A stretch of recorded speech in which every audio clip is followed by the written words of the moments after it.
Hey guys, it's Enigma Hood. Today I want to talk a little bit about death. So, what do I think happens to us after we die? I probably made a video about this before, but fuck it, I'm gonna make another one about it. Well, obviously, like most other atheists believe, I don't see any difference between the state that I, for lack of a better term, would exist in after I'm dead. I don't see how that can be differentiated from the state I was in before I was alive. It was simply non-existence. And that's it. After I die, I believe that that's it. Nothing happens.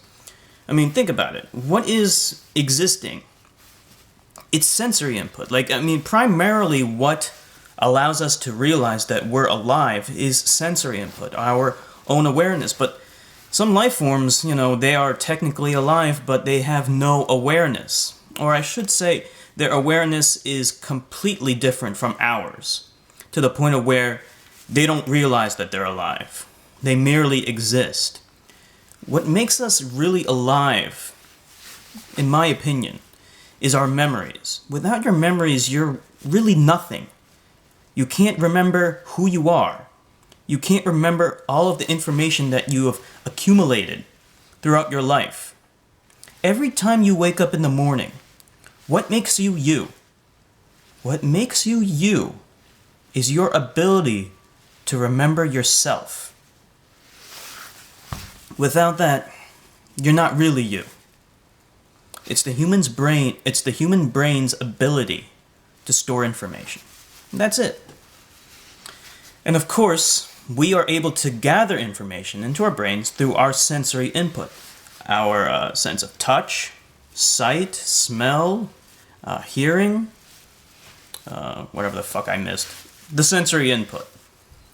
Let's say, you take a human being and then you cut off all of that sensory input. You can't hear, you can't smell, you can't see.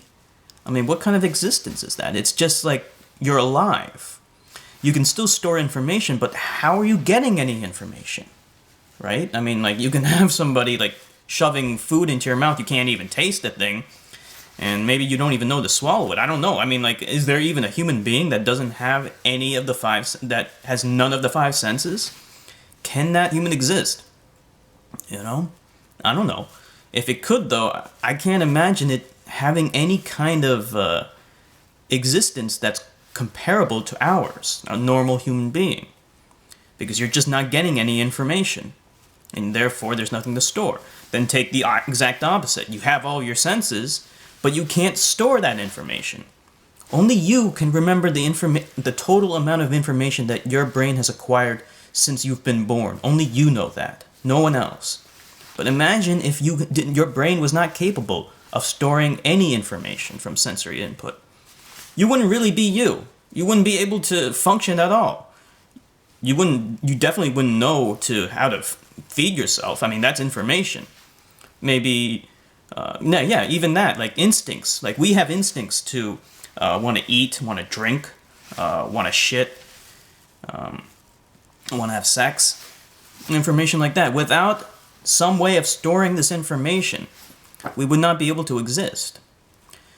But then you look at a state where all of that's removed.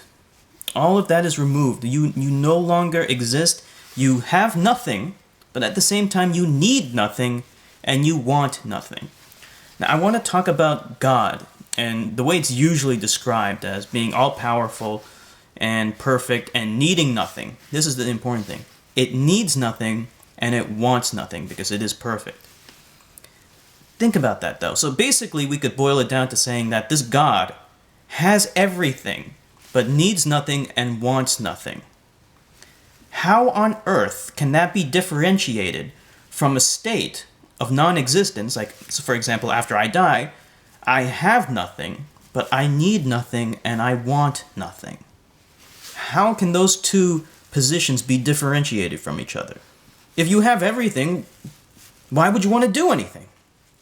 You need nothing, and you want nothing. Now, in the past, I made videos similar to this, and people would conjecture, maybe it just did it out of boredom. Wait a minute. No, wait a minute. What is boredom?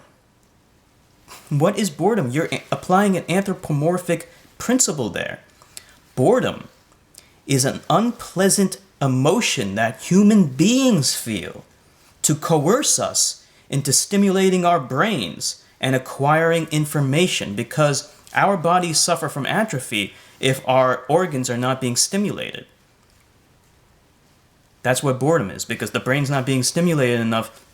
It will begin to decay due to atrophy if it's not stimulated. So basically, boredom is just a self-defense mechanism to make up for a deficiency that we have. A god would never, ever get bored. Boredom is a trait that human beings possess, and other animals too, because they suffer from the same deficiencies that we do.